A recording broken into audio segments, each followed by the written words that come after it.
नमस्कार साथियों, मैं हूं राम रघुवंशी। आप देख रहे हैं प्रोजेक्ट बीर। और दोस्तों, हम इस कंप्यूटर की क्लास में आज डिस्कस करने वाले हैं हमारे लेक्चर नंबर 14 इंटरनेट के बारे में। दोस्तों, आज की इस बदलती दुनिया में इंटरनेट हर एक क्षेत्र में अपनी पैठ बना चुका है। ऐसा कोई भी क्षेत्र नहीं है जहां पर इंटरनेट ने अपनी पहुंच सुगम ना की हो। इंटरनेट के पहुंचने से न केवल हमारे सोचने समझने का तरीका बदला, बल्कि कहीं ना कहीं दुनिया की कार्य प्रणाली भी, मतलब कि जो फंक्शन करने का तरीका है, वो भी पूरी तरह बदल चुका है। इसलिए ये टॉपिक हमारे सिलेबस में जोड़ दिया गया है। दोस्तों, जितने भी एग्जाम्स होते हैं वहां पर इंटरनेट से हमें क्वेश्चन देखने को मिलते हैं और ये बहुत ही सरल टॉपिक। देखिए, आज के इस टॉपिक में ना केवल हम इंटरनेट क्या है इसे समझेंगे, बल्कि इंटरनेट कैसे काम करता है और इंटरनेट के तौर तरीके क्या है, कैसे इंटरनेट डेवलप हुआ, इन सब के बारे में आज की इस क्लास में हम डिस्कस करने वाले हैं। चलिए शुरू करते हैं। देखिए दोस्तों, इंटरनेट को पढ़ने से पहले एक बेसिक बेसिक हम बातचीत ये कर लेते हैं कि भाई आखिरकार ये इंटरनेट की शुरुआत हुई कैसे। मतलब आज जो इंटरनेट हमारे हाथों तक पहुंचा है, इसका स्वरूप कैसा है, इसका स्ट्रक्चर कैसा है। देखिए, बहुत ही आसान है इसे समझना। भाई बहुत समय पहले दोस्तों, 1969 में अमेरिका, है ना। देखिए, टेक्नोलॉजी के मामले में हमेशा विकसित देशों का ही योगदान ज्यादा होता है। विकासशील देश तो अपनी नॉर्मल जो बेसिक बातचीत है भाई, सड़क बनाना, हेल्थ के इंफ्रास्ट्रक्चर को बनाना, इसके अलावा शिक्षा पर ध्यान देना, रोजगार पर ध्यान देना, इस पर इन्वॉल्व रहते हैं। लेकिन चूंकि विकसित देशों के पास पर्याप्त फंडिंग होती है, विकसित देशों के पास पर्याप्त इंफ्रास्ट्रक्चर होता है, तो वो टेक्नोलॉजी पर ध्यान देने लगते हैं। और देखिए, अमेरिका ने 1969 में, जिस समय पूरी दुनिया कहीं ना कहीं भुखमरी को दूर कर रही थी। भारत की बात करूं तो इस समय भारत पता है क्या कर रहा था? हम इस समय ग्रीन रेवोल्यूशन चला रहे थे दोस्तों।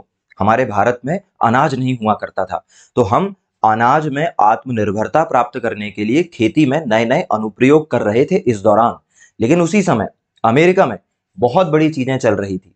अमेरिका ने एक अपना प्रोजेक्ट लॉन्च करा और उस प्रोजेक्ट में उन्होंने एक व्यक्ति को काम पर लगाया।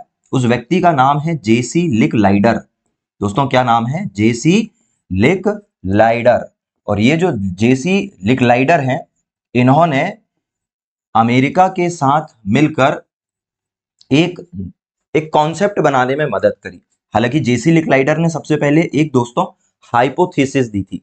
हाइपोथेसिस मतलब क्या होता है? परिकल्पना, है ना। जब किसी चीज को शुरुआती तौर पर प्रस्तुत किया जाता है ना दोस्तों, एकदम शुरुआती तौर पर प्रस्तुत किया जाता है, अभी हमने उसको प्रूफ नहीं किया है, केवल हमने बताया है, अपने अपने विचारों को व्यक्त किया है।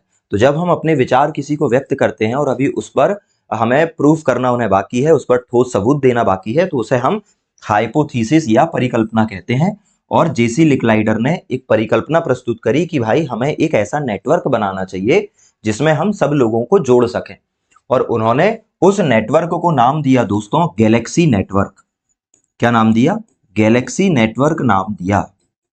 ये सब 1960 के आसपास की बात चल रही है दोस्तों। इसी गैलेक्सी नेटवर्क को आगे बढ़ाते हुए अमेरिका ने अपने डिफेंस विभाग के लिए, अमेरिका ने अपने रक्षा विभाग के लिए एक अपना खुद का नेटवर्क तैयार किया, अपना खुद का नेटवर्क तैयार किया दोस्तों।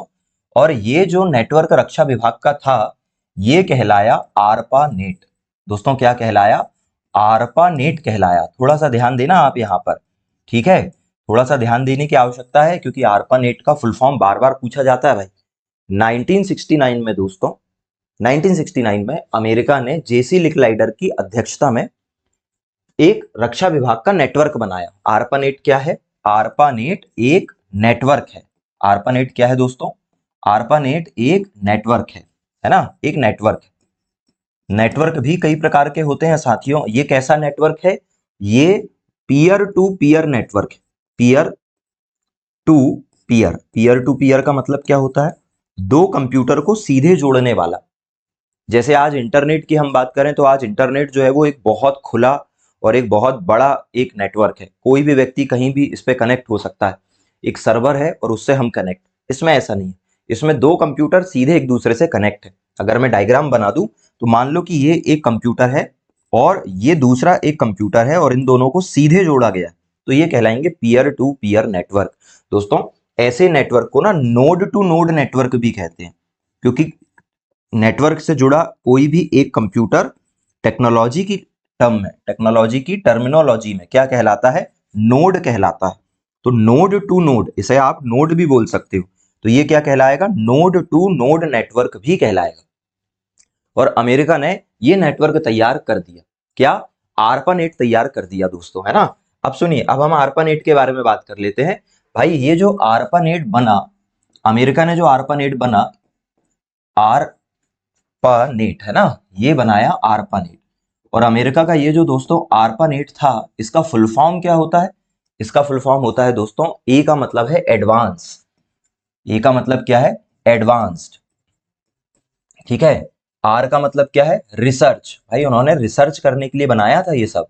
तो आर का मतलब हो गया रिसर्च, पी का मतलब हो गया प्रोजेक्ट, प्रोजेक्ट।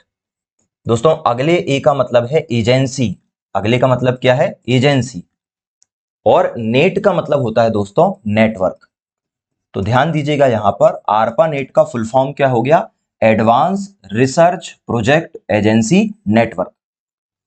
और ये जो नेटवर्क है ना दोस्तों, ARPANET, इसकी खास बात ये है कि ये दुनिया का पहला नेटवर्क है, वर्ल्ड्स फर्स्ट नेटवर्क। भाई ये दुनिया का पहला नेटवर्क माना जाता है। हालांकि ये नेटवर्क पब्लिक के लिए फ्री नहीं था। ये जो नेटवर्क है ये पब्लिक के लिए नहीं था, ये केवल किसके लिए था? ये रक्षा विभाग के लिए था, अमेरिका के। और दोस्तों आगे चलकर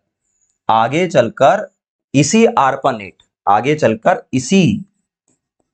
इसी नेटवर्क के द्वारा क्या बना है? इसी नेटवर्क को जनता के लिए फ्री कर दिया गया। जनता के लिए क्या किया गया? फ्री। और इसी को फ्री किया गया, और यही क्या कहलाया? यही इंटरनेट कहलाया। देखिए मैंने आपको एक छोटे से तरीके से ये बता दिया कि आखिरकार इंटरनेट कहां से आया है। ठीक है, मेरे ख्याल से आपको ये तरीका बहुत अच्छा लगा होगा दोस्तों। आप एंजॉय कर रहे होंगे अपनी इस पढ़ाई को। ठीक है।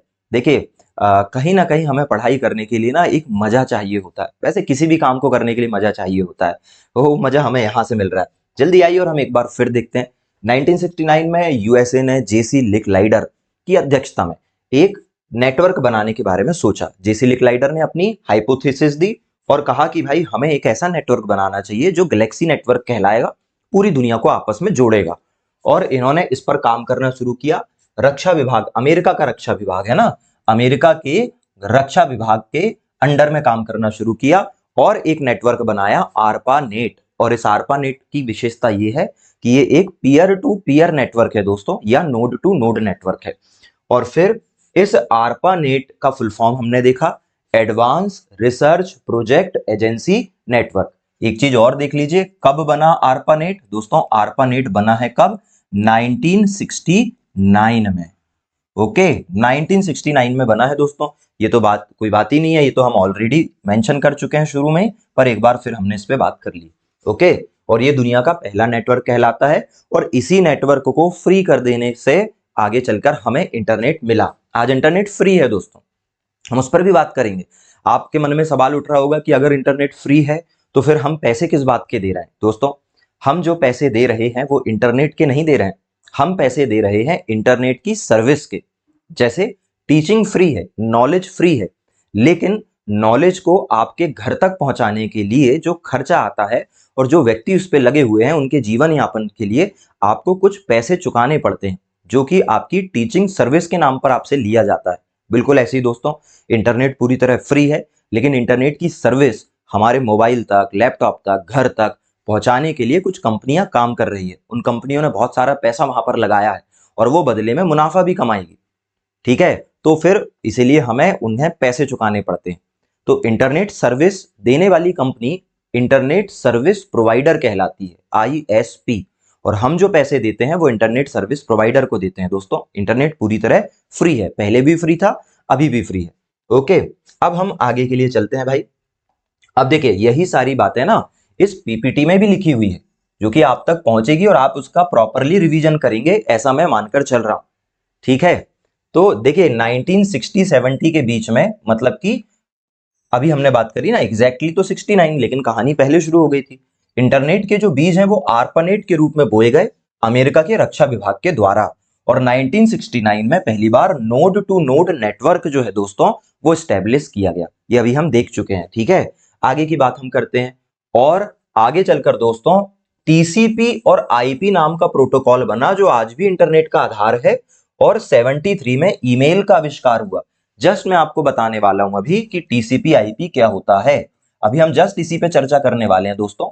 इंटरनेट के मामले में टीसीपी आईपी क्या होता है उसे हम समझने वाले हैं, ठीक है। इसके अलावा डोमेन नेम सिस्टम शुरू हुआ, ये भी मैं आपको समझाने वाला हूं जस्ट अगली स्लाइड में कि डोमेन नेम सिस्टम क्या होता है। देखिए ये छोटे छोटे टर्म्स हैं, इन टर्म्स को जब तक आप समझेंगे नहीं तब तक आपको इंटरनेट समझ में नहीं आएगा। तो हम पहले देख लेते हैं कि हमें क्या क्या समझना है। फिर वेब ब्राउजर और सर्च इंजन का आविष्कार हुआ, और इस तरीके से दोस्तों आज इंटरनेट हमारे पास तक पहुंचा है। ये 2000 के दशक में social media, cloud computing, mobile internet, 5G, internet of things, दोस्तों ये हम तक ऐसे पहुंचा। इन शब्दों को जब तक हम समझेंगे नहीं तब तक हम इन्हें नहीं बता पाएंगे, ठीक है। तो अब हम इन्हें ही समझने की कोशिश में आगे बढ़ रहे हैं दोस्तों। सबसे पहले हमने ये तो देख लिया कि आखिरकार इंटरनेट आया कैसे, लेकिन इंटरनेट की एक छोटी सी परिभाषा हम देख लेते हैं। देखिए दोस्तों, इंटरनेट एक वैश्विक कंप्यूटर नेटवर्क है। मतलब internet is a global computer network जो कि टीसीपी और आईपी प्रोटोकॉल का उपयोग करके दुनिया भर के कंप्यूटरों को आपस में जोड़ता है। भाई इंटरनेट एक नेटवर्क है और यह कंप्यूटर को जोड़ने का काम करता है। लेकिन कैसे जोड़ेगा, कैसे जोड़ेगा? जैसे मुझे और आपको आपस में जोड़ने का काम कर रही है हमारी भाषा, ओके। बिल्कुल इसी तरीके से इंटरनेट को कैसे जोड़ेंगे, दो कंप्यूटर को आपस में कैसे बात करवाएंगे, दो कंप्यूटर एक दूसरे को क्या भेजना चाह रहे हैं, कैसे होगा? ये होगा दोस्तों प्रोटोकॉल से। प्रोटोकॉल का मतलब क्या होता है? नियम। कुछ ऐसे कंप्यूटर के निश्चित नियम है दोस्तों, और उसी का एक नियम कहलाता है टीसीपी और आईपी। और ये जो टीसीपी और आईपी नाम का नियम है यही इंटरनेट में मौजूद दो कंप्यूटर को आपस में जोड़ता है, ठीक है। और देखिए इसलिए हम कंप्यूटर को नेटवर्क का नेटवर्क कहते हैं, क्योंकि बहुत सारे छोटे छोटे नेटवर्क मिलकर एक बड़ा नेटवर्क बनाते हैं। अब इसे ऐसे समझ लीजिए भाई आप कि आपने घड़ी पहन रखी है, एक स्मार्ट वॉच, ओके, और आपने एक मान लीजिए एक आपके पास एक लैपटॉप है, आपके पास एक कंप्यूटर है, साथ एक मोबाइल भी है। आपने सबको आपस में कनेक्ट कर लिया दोस्तों, और आपके घर में एक वाईफाई लगा है और उस वाईफाई से सब कुछ चल रहा है। और आपका वाईफाई जो है वो नेटवर्क मतलब कि जो सैटेलाइट है उससे कनेक्ट है।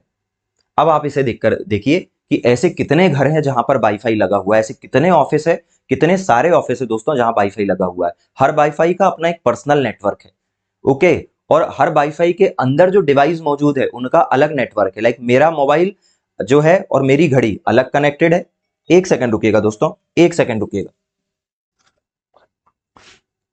चलिए दोस्तों, तो अभी हमने बात की कि भाई जो इंटरनेट होता है वो बहुत सारे नेटवर्क से मिलकर बनता है, बहुत सारे नेटवर्क से। देखिए एक वाईफाई लगा है और उस घर में 5 लोग रहते हैं, और उन 5 लोगों ने अपने मोबाइल को इंटरनेट के द्वारा मान लो अपनी घड़ी से कनेक्ट कर रखा है। तो हर 5 लोगों का अपना छोटा छोटा नेटवर्क, छोटे छोटे नेटवर्क, और इसे कहा जाता है पर्सनल नेटवर्क। बहुत सारे पर्सनल नेटवर्क मिलकर एक लोकल नेटवर्क बनाते हैं दोस्तों, और लोकल नेटवर्क मिलकर बनाते हैं हमारा पूरा वाइड एरिया नेटवर्क, मतलब एक बहुत बड़ा नेटवर्क जो इंटरनेट कहलाता है। तो इंटरनेट को आप ऐसे समझ सकते हो कि इंटरनेट के अंदर बहुत सारे नेटवर्क हैं, इसलिए हम इसे क्या कहते हैं नेटवर्क का भी नेटवर्क कहते हैं, नेटवर्क ऑफ नेटवर्क्स कहते हैं इसे, ओके। अभी आगे की हम बात करते हैं। अभी आगे समझिए, अब बात यह है इसे हमें समझना पड़ेगा। देखिए रटने से काम नहीं चलने वाला। अगर आप इंटरनेट के टॉपिक को ये सोच रहे हैं कि आप केवल फैक्ट पढ़कर काम चला लेंगे दोस्तों, तो हो सकता है कि आप 2 दिन इसका काम चला लें, 2 दिन, है ना। लेकिन लंबे समय तक अगर आपको इसे याद रखना है तो आपको बेसिक कॉन्सेप्ट समझना पड़ेगा। एक बार अगर बेसिक कॉन्सेप्ट की समझ आ गई तो ये पढ़ाई आपके लिए बहुत ज्यादा ही सिंपल हो जाएगी। मैं समझ रहा हूं कि हो सकता है कि आपके लिए एक चैलेंजिंग हो ये, पर उसके बावजूद भी आप समझेंगे तो आपको बहुत ज्यादा मजा भी आएगा। देखिए इंटरनेट हमने बनाया क्यों था? इंटरनेट हमने बनाया था इंफॉर्मेशन को आपस में भेजने के लिए, ठीक है। तो ये इंफॉर्मेशन को आखिरकार इंटरनेट भेजता कैसे? भाई हमको समझ में आ गया, इंटरनेट नेटवर्क का नेटवर्क है, मान लिया हमने। इंटरनेट निश्चित नियमों पर चलता है, उस नियम को टीसीपी और आईपी कहते हैं, वो भी हमने अभी मान लिया, हमें नहीं पता लेकिन हमने मान लिया, ओके। लेकिन अब ये बात हो रही है कि आखिरकार पुराने जमाने में तो हम सूचनाएं भेजने के लिए कबूतर का इस्तेमाल कर लेते थे, डाकिये का इस्तेमाल कर लेते थे, बोलकर बता देते थे। भाई आज जो इंटरनेट है वो इंफॉर्मेशन भेजता कैसे है? भाई उसके इंटरनेट के भेजने का तरीका दोस्तों पैकेट स्विचिंग कहलाता है। क्या कहलाता है? पैकेट स्विचिंग कहलाता है। इंटरनेट पैकेट स्विचिंग नाम की टेक्नोलॉजी का इस्तेमाल करता है दोस्तों। और इसमें क्या होता है ये मैं अभी आपको समझाऊंगा। ओके, थोड़ा सा अब हम जो भी चीजें हमने देखे हैं उन्हें थोड़ा समझ लेते हैं। देखिए दोस्तों, हमने बात ये की थी कि ये जो इंटरनेट है, ये जो इंटरनेट है, ये इंटरनेट भाई, इसमें हमें दो तीन चीजें समझनी थी। पहली चीज तो हमें यह समझनी थी कि इंटरनेट के कुछ प्रोटोकॉल होते हैं। इंटरनेट के क्या होते हैं? कुछ प्रोटोकॉल होते हैं, और उस प्रोटोकॉल में से भी हमें किस प्रोटोकॉल के बारे में आज फिलहाल बेसिकली बात करनी है? टीसीपी और आईपी पर बात करनी है। टीसीपी और आईपी पर अभी कर लेंगे हम उस पर बात, अब तो कर ही रहे हैं। और दूसरा जो हमें समझना है दोस्तों, दूसरी जो चीज हमें समझनी है वो है स्विचिंग। मतलब जो टेक्नोलॉजी पर बात हो रही है कि भाई इंटरनेट जो है वो एक स्विचिंग टेक्नोलॉजी पर चलता है दोस्तों। और ये जो स्विचिंग टेक्नोलॉजी है बहुत प्रकार की हो सकती है स्विचिंग टेक्नोलॉजी। उसमें से इंटरनेट किस स्विचिंग टेक्नोलॉजी का फिलहाल इस्तेमाल करता है दोस्तों? पैकेट स्विचिंग का इस्तेमाल करता है। किसका इस्तेमाल करता है? पैकेट स्विचिंग का इस्तेमाल करता है। और इस पैकेट स्विचिंग टेक्नोलॉजी के बारे में हम फिलहाल बात करने वाले हैं। देखिए दोस्तों, इंटरनेट एक निश्चित नियम को फॉलो करता है। अब आप इसे ऐसे समझिए कि आम जीवन में हम जब सामाजिक जीवन जी रहे होते हैं तो हर एक काम को करने के कुछ निश्चित नियम है हमारे। ठीक है, आप कोई भी काम कर कर देखिए, सामाजिक तौर पर आपको कुछ ना कुछ नियम सिखाए गए होंगे। कैसे कपड़े पहनना है, कैसे बातचीत करनी है, कैसे खाना खाना है, सोना कैसे है, हमें किस तरीके से अपने आप को एक्सप्रेस करना है और कैसे नहीं करना है, ये तमाम नियमों से ही चल रहा है। बिल्कुल दोस्तों, इसी तरह इंटरनेट को भी नियमों में बांधा गया है। वीडियो दिखाने के लिए अलग नियम है, मैसेज भेजने के लिए अलग नियम है, इसके अलावा और भी अलग अलग कामों के लिए, फाइल भेजने के लिए अलग नियम है, इंफॉर्मेशन भेजने के लिए अलग नियम है, मेल के लिए अलग नियम है। हर पर्टिकुलर काम के लिए अलग अलग नियम इंटरनेट को सिखाए गए हैं। मतलब कंप्यूटर को सिखाए जाते हैं और इंटरनेट उसमें चलता है। उसमें से सबसे इंपॉर्टेंट जो नियम है दोस्तों वो कहलाता है टीसीपी और आईपी। दोस्तों टीसीपी और आईपी जो है इसे टिम बर्नस ली नाम के जो व्यक्ति हैं उन्होंने इसे इन्वेंट किया था। किसने इन्वेंट किया था? टिम बर्नस ली ने इन्वेंट किया था।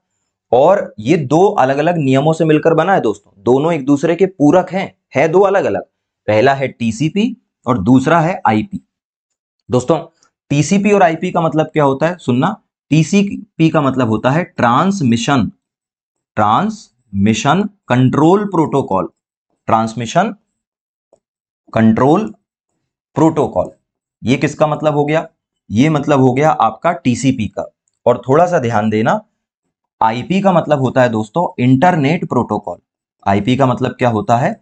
इंटरनेट प्रोटोकॉल होता है। इंटरनेट प्रोटोकॉल दोनों अलग अलग चीज है, लेकिन दोनों को हमेशा साथ में, ये जय बीरू की जोड़ी है, इन्हें अलग नहीं कर सकते आप, ये हमेशा साथ में ही रहते हैं।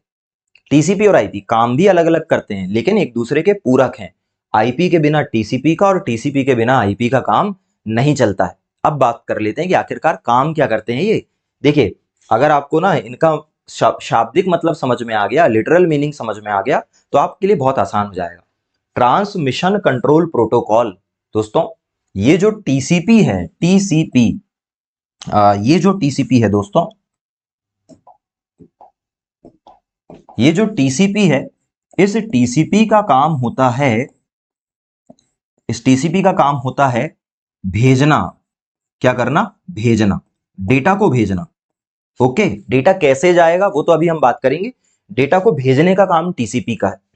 और दोस्तों ये जो आईपी होता है, ये जो आईपी है, आईपी का काम होता है एड्रेस का पता लगाना। ये पता बताता है। क्या बताता है? पता। देखिए दोस्तों, जैसे अगर मुझे कोई चिट्ठी आपके घर में पहुंचानी है तो दो बातें चाहिए। एक तो मुझे भेजने के लिए एक सिस्टम चाहिए और दूसरा मुझे आपका एड्रेस चाहिए। भाई भेजने के लिए मान लो एक कुरियर सर्विस है, तो कुरियर सर्विस भेज देगी, लेकिन भेजेगी कब? जब मेरे पास आपका पता होगा। तो पता बताता है कौन? आईपी, नाम ही है इंटरनेट प्रोटोकॉल, ये एड्रेस बताता है, ठीक है। और टीसीपी क्या करता है? भेजने का काम करता है।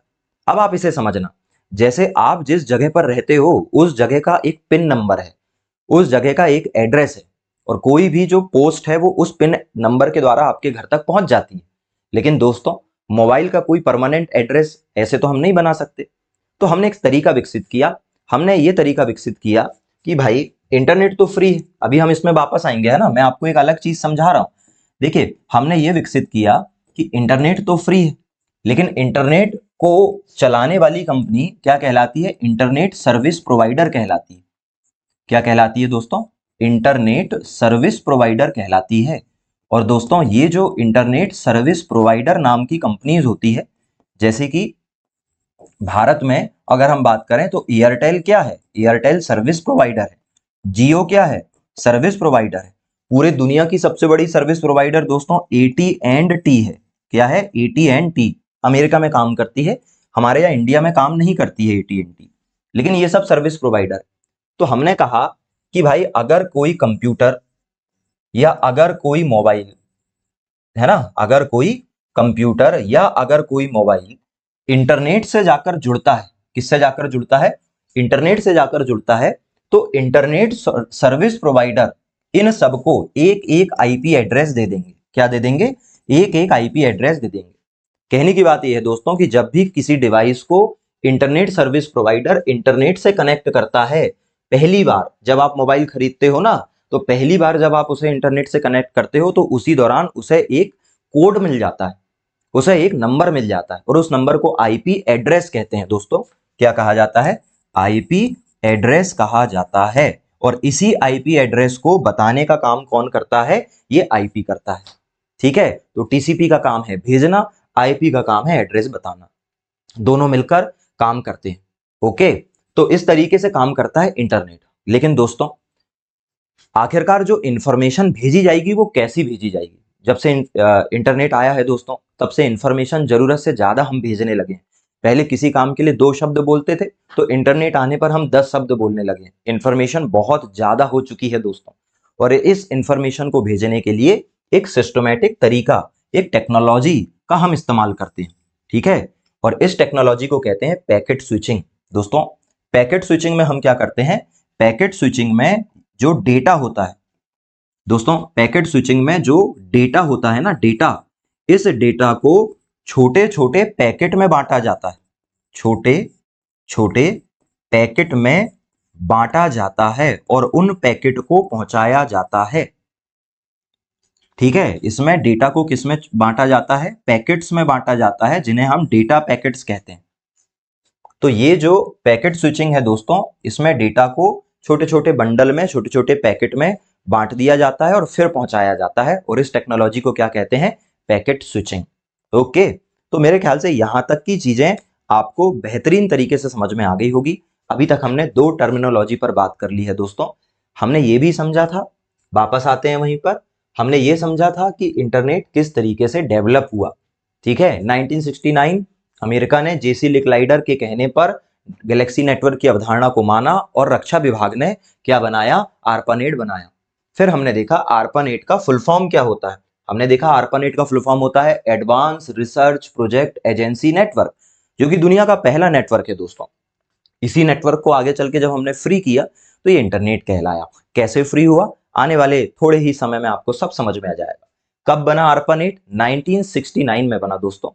देखिए, इस क्लास में कही गई एक एक बात एग्जाम में आ सकती है, फैक्ट है वो, ठीक है। बस ये बात है कि हम फैक्ट को कहानी की तरह पढ़ते हैं ताकि लंबे समय तक याद कर सकें।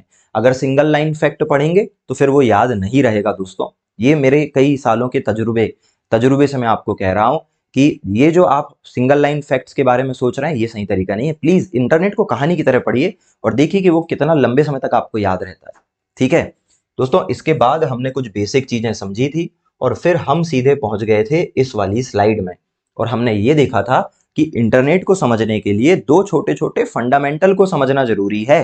पहला फंडामेंटल क्या था? पहला फंडामेंटल था प्रोटोकॉल। 2 प्रकार के प्रोटोकॉल होते हैं, टीसीपी और आईपी। टीसीपी और आईपी दोनों को किसने खोजा है? टिम बर्नर्स-ली ने खोजा है। किसने खोजा है? टिम बर्नर्स-ली ने खोजा है दोस्तों। और टिम बर्नर्स-ली ने टीसीपी और आईपी को खोजा।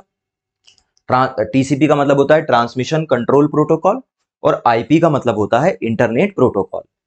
टीसीपी डेटा को भेजने का काम करता है और वहीं आईपी का काम क्या है? एड्रेस बताना। और अभी हमने बात की थी कि भाई जब भी आप किसी भी मोबाइल या डिवाइस को खरीदते हो, वो लैपटॉप हो सकता है, कंप्यूटर हो सकता है, जब हम उसे इंटरनेट सर्विस प्रोवाइडर, जैसे हमने उसमें सिम डाल रखी है, तो उससे हम जब उसे सर्वर में जोड़ेंगे तो पहली बार सर्वर को जब हम कनेक्ट करते हैं तो एक एड्रेस डिवाइस को मिल जाता है। वो एड्रेस बार बार बदलता नहीं है, वो एक परमानेंट एड्रेस है, बिल्कुल आपके घर के स्थायी पते की तरह। और उसी एड्रेस से इंफॉर्मेशन एक व्यक्ति से दूसरे व्यक्ति तक पहुंचती है, और पहुंचाता कौन है? आईपी। उसके बाद दोस्तों हमने बात की थी पैकेट स्विचिंग की। देखिए इंटरनेट डेटा को पहुंचाने के लिए टेक्नोलॉजी का इस्तेमाल करता है जिसको हम पैकेट स्विचिंग कहते हैं। आगे हम इसके बारे में डिटेल से समझेंगे।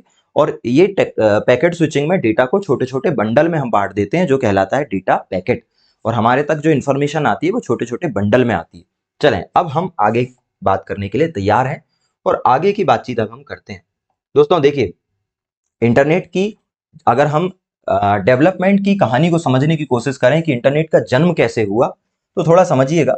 इंटरनेट का जो शब्द आया है वो लेटिन लैंग्वेज के शब्द से आया है। इंटरनेट इंटर और नेट से मिलकर बना है। भाई इंटरनेट शब्द जो बना है ना वो दो शब्दों का परिणाम है, इंटर प्लस नेट। अब देखिए दोस्तों इंटर का जो वर्ड आया है ना ये लेटिन लैंग्वेज से आया है, ठीक है, ये अमेरिका की नेटिव लैंग्वेज लेटिन। और ये जो नेट है ये तो भाई नेटवर्क वर्ड का ही शॉर्ट फॉर्म है। नेट हमेशा नेटवर्क को रिप्रेजेंट करता है और इंटर का मतलब होता है बीच में, मतलब दो नेटवर्क के बीच में जो कुछ भी है वो इंटरनेट है। और ये सही बात भी है दोस्तों। देखिए अभी हमने बात की थी कि इंटरनेट के विकास में जेसी लिकलाइडर का बहुत बड़ा योगदान है, ठीक है। लेकिन दोस्तों बड़ी एक अजीब सी बातचीत है कि इंटरनेट का जो आविष्कारक है ये किसी भी किताब में पूरी तरह क्लियर नहीं है कि भाई इंटरनेट का आविष्कारक कौन है। क्योंकि देखिए हर देश अलग अलग दावा करता है। अमेरिका कहता है कि भाई कोई और है, ब्रिटेन कहता है कि कोई और है, ठीक है, इंडिया तो किसी और को मानता है। वही हम आप समझने वाले हैं कि आखिरकार इंटरनेट की डेवलपमेंट में कौन व्यक्ति जो है वो महत्वपूर्ण है। फादर ऑफ इंटरनेट हम किसे मानेंगे? देखिए जो व्यक्ति किसी भी काम को शुरू करता है वो फादर ऑफ इंटरनेट कहलाने के लिए हकदार होगा ना। तो देखिए अमेरिका कहता है कि जो जेसी लिकलाइडर है जो कि ARPANET के मेन मेंबर थे वो फादर ऑफ इंटरनेट, ठीक है। अमेरिका जेसी लिकलाइडर साहब को फादर ऑफ इंटरनेट मानता है साथियों। लेकिन इंग्लैंड की कहानी कुछ और है। इंग्लैंड कहता है कि अगर टीसीपी और आईपी नहीं खोजा गया होता तो आप इंटरनेट नहीं चला पाते, इसलिए फादर ऑफ इंटरनेट किसे माना जाएगा? टीसीपी को बनाने वाले आदमी को। अच्छा, जिन्होंने टीसीपी बनाया उन्होंने डब्ल्यू भी बनाया जिसको हम इंटरनेट भी कहते हैं, टिम बर्नर्स-ली। इंग्लैंड कहता है फादर ऑफ इंटरनेट कौन है? टिम बर्नर्स-ली है। और दोस्तों हमारे यहाँ जो किताबें चलती है एनसीईआरटी, जो स्कूलों में किताबें चलती है ना एनसीईआरटी, ये इसका मानना है कि भाई फेडरल नेटवर्क काउंसिल एफएनसी करके एक संस्था है अमेरिका की, वो है इंटरनेट की चलाने वाली सबसे बड़ी संस्था। तो फादर ऑफ इंटरनेट किसे माना जाएगा? एफएनसी। जबकि दोस्तों वर्तमान समय में जो इंटरनेट चल रहा है जिसको हम मॉडर्न इंटरनेट कहते हैं, 5G टेक्नोलॉजी, वीडियो कॉलिंग, ये सब, इसका जो शुरू करने का जो श्रेय जाता है वो बिंटन ग्रे सर्फ को जाता है। इसको जाता है बिंटन ग्रे सर्फ को जाता है। इन्हें फादर ऑफ मॉडर्न इंटरनेट कहा जाता है। देखिए इन सभी कंफ्यूजन को मैं अगली स्लाइड में दूर कर देता हूं। हमारा ये प्रश्न है फादर ऑफ इंटरनेट कौन? ठीक है, फादर ऑफ इंटरनेट कौन? दोस्तों फादर ऑफ इंटरनेट के कॉन्सेप्ट को समझने के लिए हमें अलग अलग देश की बातों को समझना पड़ेगा ना। देखिए फादर ऑफ इंटरनेट अमेरिका के मुताबिक कौन है ये हम देखने वाले हैं। दूसरा हम ये बात करने वाले हैं कि भाई इंग्लैंड मतलब कि यूके किसको कहता है। तीसरा हम ये देखेंगे कि भाई एनसीईआरटी, क्योंकि हमारे जो एग्जाम्स होते हैं उसमें एनसीईआरटी का डेटा बड़ा इंपॉर्टेंट होता है, तो उसके अनुसार कौन। और चौथी बात कि भाई कुछ और लोग अदर स्टोरीज क्या है उस पर भी हम बात कर लेते हैं, और इस कंफ्यूजन को हम एग्जाम में कैसे मैनेज करेंगे उस पर भी बात करते हैं। देखिए, अमेरिका का कहना है जेसी लिकलाइडर, कौन? जेसी लिकलाइडर। जेसी लिकलाइडर जो है वो फादर ऑफ इंटरनेट। क्यों? क्योंकि इन्होंने आरपा नेट बनाया था। इन्होंने क्या बनाया था दोस्तों? आरपा नेट बनाया था अमेरिका का, और उसी से ही आगे चल के इंटरनेट बना है। ओके, आगे की बात करते हैं। इंग्लैंड वालों का कहना है, यूके वालों का कहना है कि जो टिम बर्नर्स ली है, कौन? Tim Berners Lee. ये जो टिम बर्नर्स ली है, इन्हें माना जाएगा फादर ऑफ इंटरनेट। क्यों? क्योंकि भाई इन्होंने www बनाया था, और साथ में इन्होंने टीसीपी और आईपी जो है प्रोटोकॉल बनाए थे। टीसीपी और आईपी प्रोटोकॉल बनाए थे। जबकि एनसीईआरटी जो है, एनसीईआरटी कहाँ की है? एनसीईआरटी हमारे यहाँ की संस्था है। एनसीईआरटी का कहना है कि एक कंपनी है एफएनसी, एफएनसी है, एफएनसी मतलब फेडरल नेटवर्क काउंसिल, जो कि अमेरिका की वो संस्था है जो कि इन सब चीजों को मैनेज कर रही थी शुरुआती समय में। तो जो फेडरल नेटवर्क काउंसिल है दोस्तों, इसे फादर ऑफ इंटरनेट माना जाएगा। ये कौन कहता है? एनसीईआरटी। जबकि दोस्तों, जबकि वर्तमान समय में जो नया इंटरनेट चल रहा है, मतलब वर्तमान समय में फादर ऑफ मॉडर्न इंटरनेट के तौर पर, फादर ऑफ मॉडर्न इंटरनेट के तौर पर एक दूसरे व्यक्ति को महत्व दिया जा रहा है, और उन व्यक्ति का नाम क्या है? उन व्यक्ति का नाम है Vinton Gray Cerf. Vinton Gray Cerf. ये चारों बातें इंपॉर्टेंट है दोस्तों। अब हम कैसे मैनेज करेंगे एग्जाम में, थोड़ा समझिएगा। अगर एग्जाम में आता है फादर ऑफ इंटरनेट कौन है, तो मोस्टली जेसी लिकलाइडर ही पूछा जाता है। आप जेसी लिकलाइडर लगाएं। लेकिन अगर ऑप्शन में जेसी लिकलाइडर नहीं है तो टिम बर्नर्स-ली होगा, उसे लगा दें। अगर दोनों हैं तो हमेशा जेसी लिकलाइडर को ज्यादा प्रायोरिटीज दें, क्योंकि जेसी लिकलाइडर ही ज्यादातर जगह पर सही माने गए। लेकिन आपसे अगर स्पेशली पूछा जाता है कि एनसीईआरटी के मुताबिक फादर ऑफ इंटरनेट कौन है, तो आप बताएंगे एफएनसी है। कौन है? एफएनसी। और अगर आपसे क्लियरली पूछा जाता है कि फादर ऑफ मॉडर्न इंटरनेट कौन है, तो बिंटन ग्रे सर्फ। दोस्तों, आज आप इंटरनेट पे किसी चीज को चलाते हैं तो उसे ब्राउजिंग करना कहते हैं, लेकिन बहुत समय पहले तक ब्राउजिंग की जगह सर्फिंग कहा जाता था बिंटन ग्रे सर्फ के नाम पर, क्योंकि उन्होंने खोजा तो इंटरनेट के अंदर चीजों को खोजना सर्फिंग कहलाता था। फिर आगे चल के हमने उसको ब्राउजिंग करना शुरू कर दिया। ठीक है, तो दोस्तों यहां तक की चीजें भी आपको समझ में आई होगी कि फादर ऑफ इंटरनेट कौन है। तो भाई फादर ऑफ इंटरनेट ओवरऑल हमारे लिए जेसी लिकलाइडर है, लेकिन Tim Berners Lee, Federal Network Council और बिंटन ग्रे सर्फ को भी अलग अलग लोग मानते हैं। तो दोस्तों ये बेसिक बातचीत अभी तक हम कर चुके हैं। अब हम ये बात करते हैं कि आखिरकार ये इंटरनेट का प्रकार क्या है। इंटरनेट कितने प्रकार का होता है भाई? देखिए दोस्तों, इंटरनेट के भी प्रकार हैं।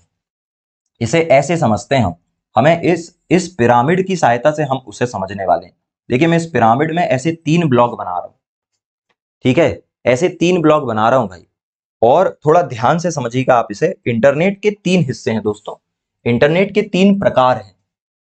3 प्रकार हैं। पहला जो प्रकार है दोस्तों, वो कहलाता है सरफेस। क्या कहलाता है? Surface web. क्या कहलाता है? सरफेस वेब कहलाता है। दूसरा जो हिस्सा है दोस्तों, ये कहलाता है आपका डीप वेब। ये क्या कहलाता है? डीप वेब कहलाता है। और तीसरा जो हिस्सा है दोस्तों, ये कहलाता है डार्क वेब। ये क्या कहलाता है? डार्क वेब कहलाता है। देखिए, पहला कहलाता है सरफेस वेब, दूसरा कहलाता है डीप वेब, और तीसरा कहलाता है डार्क वेब। दोस्तों, ये जो इंटरनेट हम यूज करते हैं ना, जो हमारे हाथों में डिवाइसेज हैं, इनसे हम जो इंटरनेट यूज करते हैं, इससे हम केबल पूरे इंटरनेट का केवल 4% ही इस्तेमाल कर सकते हैं। बाकी इंटरनेट हमारी पहुंच के बाहर है दोस्तों। जो भी दुनिया में ये नॉर्मल टाइप का इंटरनेट चल रहा है ना, जिसे हम इजीली फ्री यूज कर सकते हैं, ये 4%। ये ऐसा इंटरनेट है दोस्तों जो सबके लिए ऑलमोस्ट फ्री है। कोई भी व्यक्ति कहीं भी किसी भी डिवाइस से इस 4% के इंटरनेट का इस्तेमाल कर सकता है।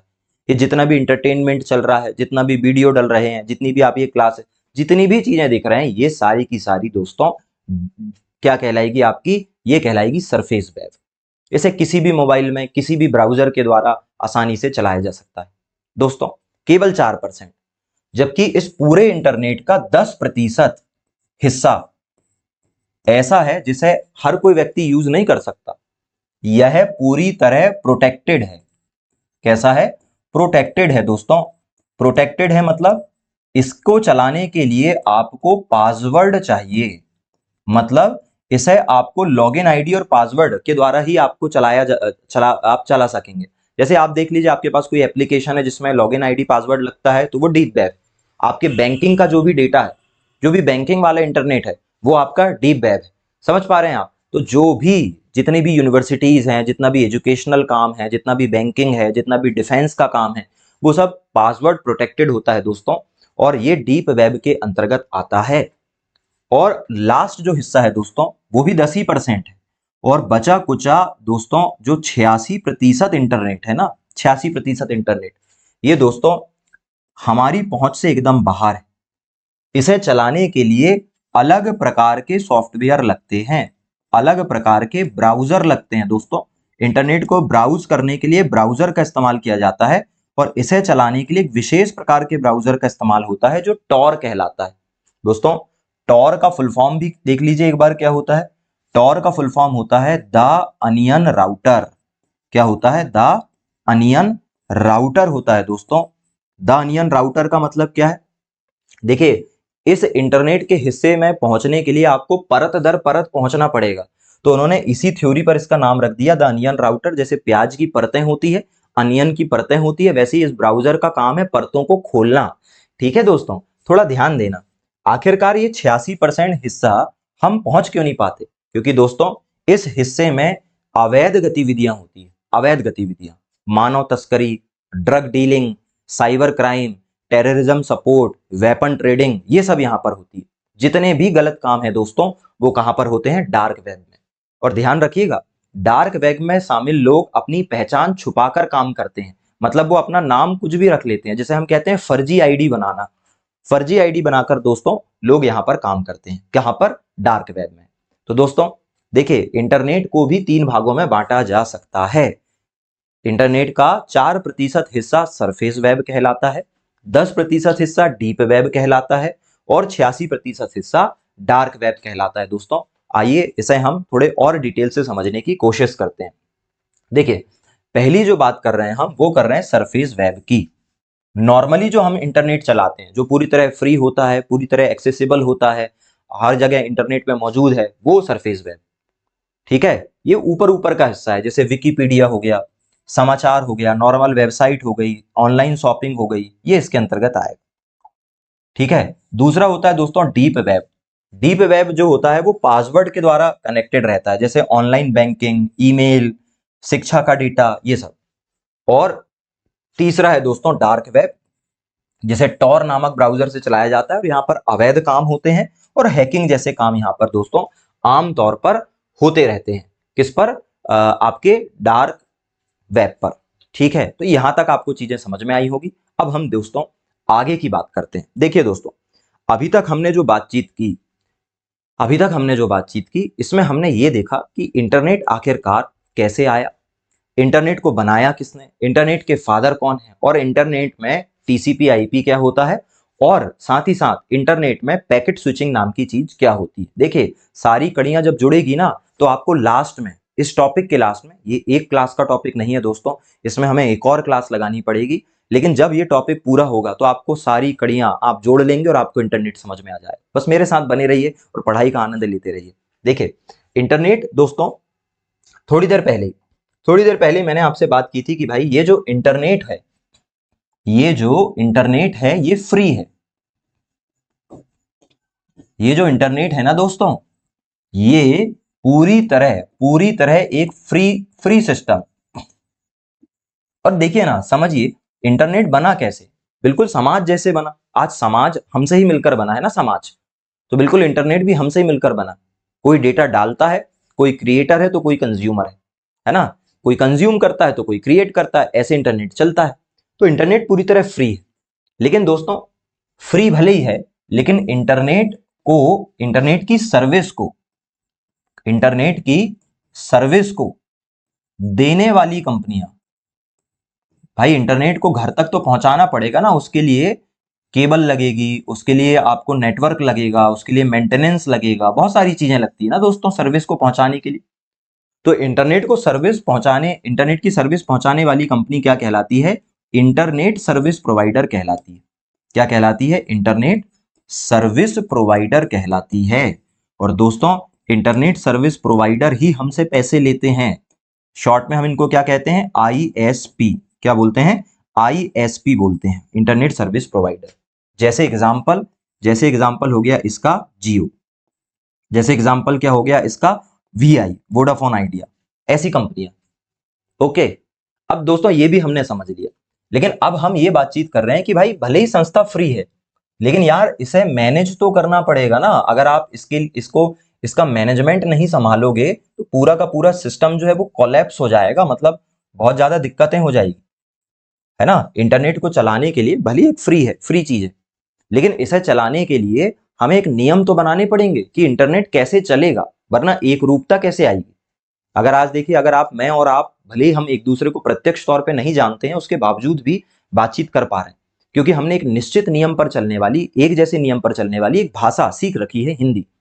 दोस्तों अगर मैं दूसरी भाषा बोलता और आप दूसरी भाषा समझते तो कभी हमारे बीच में ये संवेदात्मक आदान प्रदान नहीं हो पाता। ठीक है, बिल्कुल इसी तरह अगर हमें पूरी दुनिया को एक ग्लोबल नेटवर्क का हिस्सा बनाना है दोस्तों, तो इस ग्लोबल नेटवर्क को बनाने के लिए हमें नियम एक जैसे बनाने पड़ेंगे। तो हमने इंटरनेट की कुछ संस्थाएं बनाई दोस्तों। स्वाभाविक तौर पर अमेरिका जैसे देशों को हम इसका क्रेडिट हमें देना पड़ेगा, क्योंकि उन्होंने बनाया।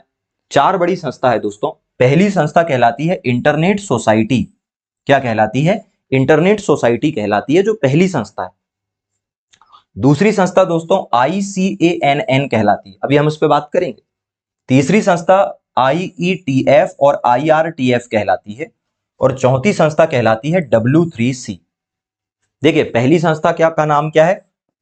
ISOC, internet society. पहली संस्था क्या कहलाती है? इंटरनेट सोसाइटी कहलाती है दोस्तों। दूसरी संस्था का नाम क्या है? ICANN, इसका फुल फॉर्म है, अभी हम आएंगे इस पर। तीसरी संस्था 2 प्रकार की है जो दोनों मिलकर काम करती है, IETF और IRTF, अभी बात करेंगे इस पर। और चौथी जो संस्था है दोस्तों वो कहलाती है W3C। ये 4 संस्थाएं हैं दोस्तों जो मिलकर इंटरनेट को ऑपरेट करती है। अब कौन सी संस्था क्या करती है इस पे हम बात कर लेते हैं। देखिए भाई, पहली जो संस्था है वो कहलाती है इंटरनेट सोसाइटी। दोस्तों यह एक इंटरनेशनल गैर लाभकारी संगठन है, मतलब इंटरनेशनल एनजीओ है, जो इंटरनेट के विकास को बढ़ावा देता है। मतलब इसका काम है इंटरनेट के डेवलपमेंट को सपोर्ट करना, कि हम और कैसे बेहतर इंटरनेट पैदा कर सकें। क्योंकि दोस्तों जितना अच्छा इंटरनेट होगा, जितना अच्छा इंफॉर्मेशन का ट्रांजैक्शन होगा, ट्रांसमिशन होगा, हम उतनी बेहतर दुनिया बना पाएंगे। कब बनी ये संस्था? 1992 में। दोस्तों ये जो संस्था है दोस्तों, ये 1992 से काम कर रही है। ठीक है, आगे की हम बात करते हैं। ये पूछा जाता है आपसे, एग्जाम में पूछा जाता है दोस्तों। अगली जो संस्था है पहले ये देख लीजिए, IETF और IRTF। दोस्तों IETF का मतलब क्या है? देखिए IETF दोस्तों इसका मतलब क्या है? इसका मतलब यहां पे हम समझते हैं। I का मतलब है दोस्तों इंटरनेट, E का मतलब है दोस्तों, E का मतलब क्या है? E का मतलब है इंजीनियरिंग। क्या है? इंजीनियरिंग। T का मतलब है दोस्तों टास्क, और F का मतलब है force. Internet, engineering, task force. और ऐसे ही एक और नाम है जो मिलकर इसके साथ काम करता है, जिसका नाम है IRTF। और IRTF क्या है? I का मतलब है इंटरनेट, I का मतलब क्या है? इंटरनेट। R का मतलब है दोस्तों रिसर्च, R का मतलब क्या है? रिसर्च। T का मतलब है टास्क, और F का मतलब है फोर्स। देखिए बहुत कॉमन सी बात है, T और F का मतलब दोनों में सेम है, टास्क फोर्स। I का मतलब भी दोनों में सेम है, इंटरनेट। बस दोस्तों E और R ही तो अलग है।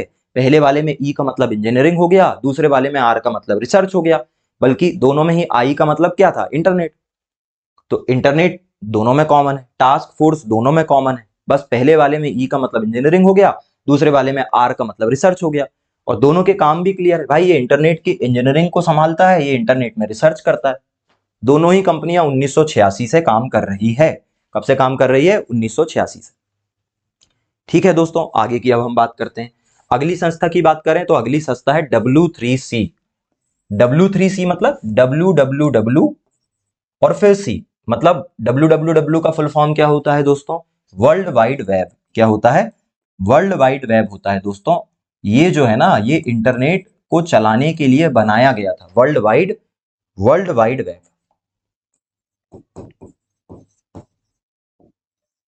और सी का मतलब क्या है? सी का मतलब है कंसोर्टियम। क्या है दोस्तों? कंसोर्टियम। दोस्तों ये संस्था जो है, ये इंटरनेट के मानक निर्धारित करती है, मतलब स्टैंडर्ड सेट करती है कि अगर आपने कोई वेबसाइट बनाई या अगर आपने कोई वेब पेज बनाया या इंटरनेट पे कोई भी काम किया तो उसका लेवल क्या होगा। एक निश्चित लेवल के नीचे की चीजें आप नहीं बना सकते। ठीक है, किसका काम है? W3C। चलें दोस्तों, आगे की अब हम बात करते हैं। देखिए एक बार फिर जितनी भी चीजें पढ़ी है उस पर हम बात कर लेते हैं कि किसका काम क्या है। भाई हमारा जो अभी जो हमने टॉपिक डिस्कस किया वो था इंटरनेट के संगठन। इंटरनेट के संगठन, ठीक है। इंटरनेट के संगठन नामक टॉपिक को हम चला रहे हैं। मैं आईकैन के बारे में भी यहीं पर बताने वाला हूं दोस्तों, है ना। चलिए, पहली जो संस्था हमने देखी वो यहां पर देखते हैं, दूसरा यहां पर, तीसरा यहां पर और चौथा यहां पर। ओके, चलिए भाई, हमने जो भी पढ़ा अभी उसको हम पूरा का पूरा रिवाइज कर लेते हैं दोस्तों। दोस्तों थोड़ा ध्यान दीजिएगा। पहली जो संस्था हमने देखी थी उसका नाम था ISOC। इसका मतलब क्या होता है? इसका ये मतलब होता है कि आई का मतलब हो गया इंटरनेट, आई का मतलब क्या हो गया? इंटरनेट, और SOC का मतलब क्या हो गया? सोसाइटी। क्या हो गया? सोसाइटी। तो ये इंटरनेट सोसाइटी है दोस्तों। जैसे आप जब किसी कॉलोनी में रहेंगे, किसी सोसाइटी में रहेंगे, तो वहां एक मैनेजमेंट सिस्टम ये बताएगा कि आपको कैसे सोसाइटी को बेहतर करना है। तो दोस्तों इसका उद्देश्य होता है, अच्छा ये 1992 से काम कर रही है दोस्तों ये संस्था। और इसका काम क्या है दोस्तों? इसका काम है इंटरनेट का विकास करना। इसका काम क्या है? इंटरनेट का विकास करना। जितना अच्छा इंटरनेट होगा उतनी अच्छी इंटरनेट सोसाइटी होगी। तो ये इसका सिंपल सा काम। अब आगे की बात करते हैं भाई। दूसरी जो संस्था है दोस्तों, दूसरी संस्था वो है IETF और साथ में है IRTF। ठीक है, और इन दोनों के फुल फॉर्म पे हम बात कर लेते हैं।